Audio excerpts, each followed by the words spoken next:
Hello friends, welcome back to my channel Stuti art and craft.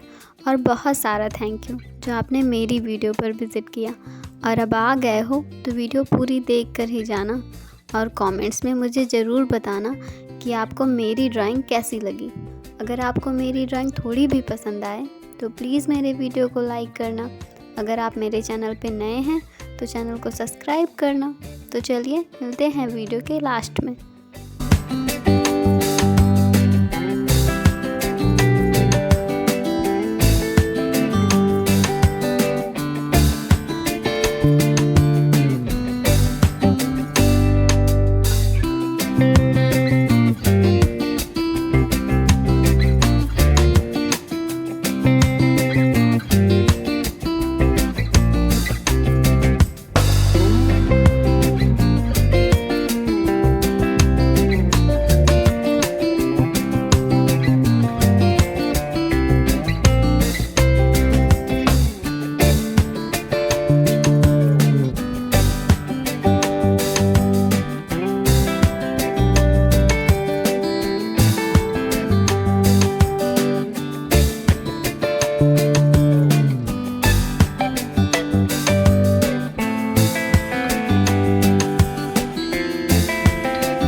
आज की ड्राइंग कैसी लगी। आई होप कि आपको ये ड्राइंग पसंद आई होगी और आप इस वीडियो को लाइक करेंगे। तो चलिए मिलते हैं कल एक नई वीडियो के साथ। तब तक के लिए बाय बाय।